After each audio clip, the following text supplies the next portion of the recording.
네, 여러분 금요일입니다. 오늘도 저랑 함께 하시죠. 찾아왔습니다. 최지은 인사드립니다. 오늘은 최 장군과 함께하는 김병주 의원님과 핫스팟 진행하는 날이죠.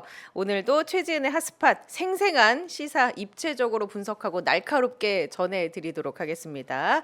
금요일 9시 김병주 더불어민주당 의원님 모셨습니다. 안녕하십니까? 우리의 네. 김장군. 네. 안녕하세요. 예, 기호 반갑습니다. 1번 김병주입니다. 네, 반갑습니다. 오늘은 특히 의미가 있네요. 특히 최장군, 김장군, 최장군, 김장군. 장군과의 대화. 장군과의 대화 너무 좋습니다. 네. 저는 이제 약간 사자 느낌이지만 네. 여기는 이제 정통 장군이시니까 제가 받들어 모시도록 하겠습니다. 네, 예. 네. 제가 모셔야죠. 예. 네, 아니 네. 근데 제가 지금 일병이 됐어요. 일병이 돼서 김일병 구하기가 지금 뭐 막 온라인 일어나고 있거든. 커뮤니티에서 라이언 일병 구하기를 네. 따라해서 김일병 구하기. 그 제명인의 마을 네. 이 카페에서도 보니까 네. 김일병 구해야 된다. 네. 예, 온라인 커뮤니티에서도 날리고 네. 지금 이제 한창 민주당 최고위원 레이스를 하고 계시잖아요. 네. 어떻습니까? 일단 그거부터 말씀을 여쭤봐야겠어요. 지금 대단히 절박합니다. 제가 종합 2위에서 지금 종합 6위로 떨어져서 예. 벼랑 끝에 서 있는 기분입니다. 네. 그래서 커뮤니티에서 처음에는 종합 2위하고 2주차에 종합 3위 하니까 내가 김병주 안 찍어도 되겠다 하는 분위기가 커뮤니티에 도우니까 6위까지 내려간 거예요. 예. 이거 안 되네. 이거는 어. 김병주가 떨어지면은 우리 민주당 집권하는데 문제가 있다. 김병주 구하기를 하자. 근데 김병주 대장 구하기 하면 장군 구하기는 조금 그렇잖아요. 그렇지. 그랬더니 김병주 일병 구하기가 막 김병주 일병 구하기 여기에 네. 진짜 힘을 보태서 네. 온라인 커뮤니티에서 이제 네. 다들 네. 십시일반의 자세로 네. 이렇게 네. 글을 막 올려주시는 우리 지지자분들이 계시는 네. 걸 저도 네. 보면서 정말 뜨겁게 같은 장군으로서 네. 저도 일병의 마음으로 그렇죠. 예, 응원을 네. 드려야겠다 이런 생각을 네. 했어요. 근데 네. 지금 말씀해주신 것처럼 안보 이쪽에 구멍이 난 게 현안으로 막 치고 올라오니까요. 네. 이걸 막아주실 분은 정말 우리 김병주 의원님밖에 안 계신다. 네. 특히나 KF21 이 사건은 네. 잠시 뒤에 제가 구체적으로 현안별로 여쭤보겠지만 좀 심각한 문제인 것 같더라고요. 심각하죠. 바로 네. 국고 손실로 연결이 되는. 네, 그럼요. 예. 네, 그러니까 네. 일단 뭐 좀 자세하게 네. 여쭤볼게요. 그러니까 최근에 이번 주에 보면은 주식 시장이 화요일인가요? 폭락을 네. 했잖아요. 그 폭락도 사실 안보 문제 때문이에요. 이스라엘. 예, 이스라엘하고 이란이 네. 전쟁을 할 것 같은 기미가 막 전운이 고조되니까 그 그것이 바로 우리 주식 시장에 영향을 가서 폭락한 거거든요. 안보가 곧 경제예요. 그쵸. 그리고 이번에는 그 해외 변수지만은 또 국내 변수로서 북한에서 예. 어떻게 도발을 한다든가 또 바로 폭락이 되는 거고 그래서 북한과 국외 외교를 담당할 최전문가가 예. 김병주다는 거예요. 평상시엔 잘 느끼지 못하는데 이런 위기가 왔을 때 예. 안보 외교 전문가가 빛을 발휘하는 거고 우리 당이 그런 사람이 최고위원회에 들어가줘야 수권 정당의 모습도 보여주고 정권 찾아올 수가 있는 거죠. 드가 줘야. 네. 예, 네. 드가 네. 줘야. 예, 그럼 들어가줘야. 그럼 9월 이렇게 해야겠어요. 주식 시장에서 돈 벌고 싶으면 김명주를 뽑아라. 그렇죠. 네. 주식 시장을 늘 안정하게 하면서도 평화를 만들어내니까 그렇죠. 주식 시장이 정상적으로 예. 갈 거 아니에요. 주식 시장의 평화를 위해서는 김명주를 뽑아라. 네, 아주 좋은 거 좋은 아닙니까? 그거네요. 예. 네, 네. 내가 낸 세금을 낭비하고 싶지 않으면 김명주를 뽑아라. 네, 네. 이렇게 딱 민생에 와닿는 구호로 네. 일반인들에게 네. 이렇게 딱 타겟팅을 해서 메시지 전략을 짜시면 아. 일반인들이 그래? 그럼 주식시장에서 내가 돈 안 잃으려면 김명주 의원을 뽑아야 되나? 이렇게 이제 가야 그것도 되잖아요. 되네요. 주식시장의 평화, 네. 김명주를 뽑아야 합니다. 네, 주식 시장이 폭락했는데도 윤석열 대통령은 휴가를 즐기고 오징어 있고 회를 드셨죠. 그리고 그 네. 해군 티셔츠 ROK인가요? 예, 예, 예. 그거를 입고 네. 시장에서 이제 국민들과 만남을 그러니까요. 가지셨더라고요. 아니 뭐 대통령이 휴가는 갈 수 있는데 예. 갑자기 이제 상황이 돌변했잖아요. 주식 시장이 폭락하고 해외 정세가 막 소용돌이 치면은 그러면은 복귀해서 NSC를 열고 어떻게 할지 이런 걸 조치하든가 아니면 현장에서라도 그러한 메시지를 내고 해야 국민들이 안심하는데 그런 것들은 안 하고 그냥 시장에 가고 뭐 민생을 챙긴다는 명목으로 그렇게 하는데 그러니까 방향을 잘못 잡고 있는 것이죠. 저 코리아 네이비 티셔츠 네. 있죠. 저거는 그 사성 장군의 입장에서 봤을 때 소위 TPO라고 하잖아요. 네. 옷을 입을 때도 네. 적절한 장소에서 적절한 타이밍에 잘 갖춰진 장복이냐, 그러니까 그 복장이냐.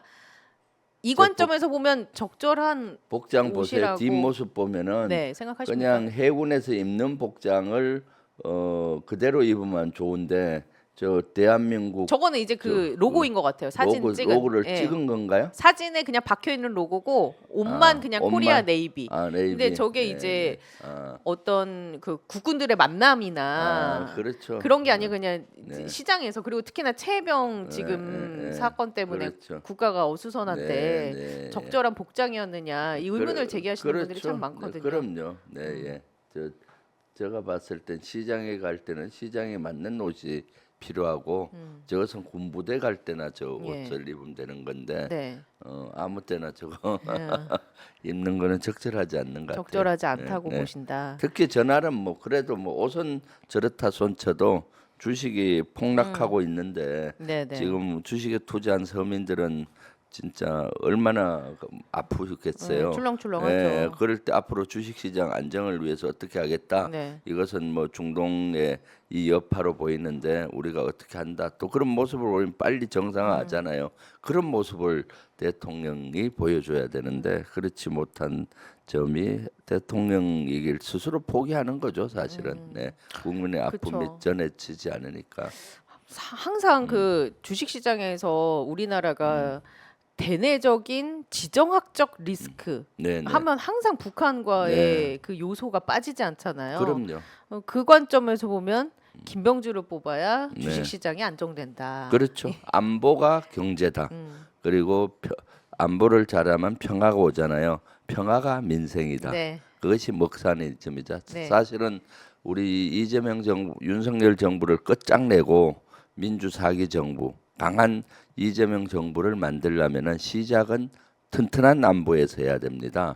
왜냐하면 안보가 바로 돼야 경제 활동이 활발해질 수가 있고 경제에 영향이 가잖아요. 그리고 평화가 또 민생인 거고요.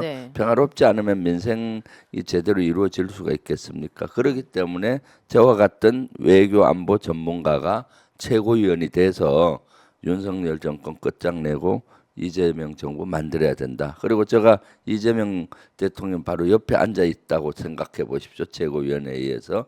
그러면 든든하잖아요. 일단 든든해요. 그리고 안정감이 가잖아요. 그리고 또 우리가 탄핵 외치고 있는데 만약에 탄핵으로 갈 때도 국민들이 가장 불안해하는 요소가 안보예요. 혹시 탄핵하고 이럴 때 전국이 불안해지면은 북한이 또 침략하지 않을까?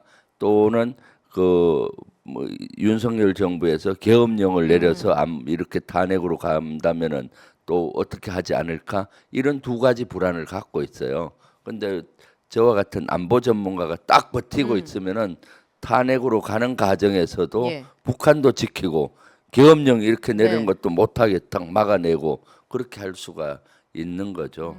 그래서 김병주가 최고위원이 돼야 하는 이유도 그렇죠. 지난번에 박근혜 탄핵 때도 사실 국민들은 두 가지를 가장 우려했어요. 아무래도 탄핵 정국으로 가고 대통령 탄핵되고 새로운 대통령 뽑는 이 과정은 대단히 국내적으로 혼란이 와요. 혹시 공백이 생겨서 그때 안보 공백이 생겨서 북한으로부터 혹시 도발을 당하진 않을까? 또는 그쪽 그 박근혜 정부 측의 극우 세력들이 자체 계엄령이나 자체 이런 걸로 해서 전두환 대통령 군사 신군부가 하듯이 또 그렇게 하지 않을까. 그런 얘기가 돌았었고요. 그런 불안이 있잖아요. 그래서 탄핵을 갈 때도 김종주가 제일 필요한 거예요. 딱 버티고 있으면은 북한도 막아내고 그런 계엄령을 해야 된다는 세력도 막아낼 수가 있는 거죠. 그 지난주에 제가 이제 그 광주 지역에서 직접 이제 만나 뵙기도 하고 했었는데 대략 이제 한 절반 정도 돌았다고 봐야 되나요? 아직 ARS랑 일반 여론조사 집계는 안 된 상황이고. 그렇죠. 이제 사실은 30% 했다고 보면 됩니다. 30% 했지만은 이번 주가 저는 분수령이라 봐요. 지금 첫 주 원래 결과가 예전에는 끝까지 갔어요. 잘안 첫째 바뀌었는데. 주에 서열이 안 바뀌고 끝까지 갔는데 부산에서 부울경에서 요동을 쳤고 또 호남 가니까 호남에 네, 민영배 대한 의원이 민영배 의원하고 고향인 한준호 네. 전북 의원이 그동안 한 8년 가까이 최고위원이 호남에서 안 나오니까 그 열망이 뜨겁더라고요. 그래서 거기 압도적으로 민영배 의원을 광주와 전남에서는 1위 시켰고 전북에서는 한준호 의원을 1위 예. 시키니까 요동을 쳤는데 네. 이제 이번 주에 이제 수도권으로 와서 경기도를 하잖아요. 여기에서 다시 정상으로 복귀하지 않을까. 그래서 예. 이번 주에 정해지는 서열이 순위가 음. 끝까지 가지 않을까 하는 것이 저의 예측이고 그러면 경기도가 가장 중요한 변수잖아요.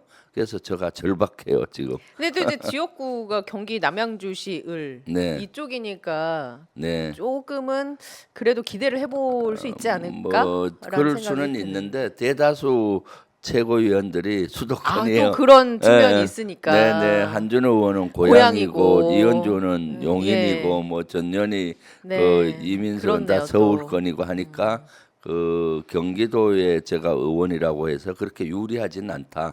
그렇지만은 수도권에서의 집단 지성은 이재명 정부를 만들어야 된다는 강한 윤석열 정부를 끝장을 내고 예. 하는 그 열망이 가장 아주 작동을 강하다. 하고 예. 거기에 하려면 누가 제일 필요하느냐 대체 불가 김병주가 네. 필요하다는 것들을 지금 열성 지지자들이 알고 지지해 줄 걸로 봐요. 왜냐하면 제가 첫째 주에 인천이 했잖아요. 예. 인천에서 2위를 했고 그때 3위하고 차이를 많이 냈거든요.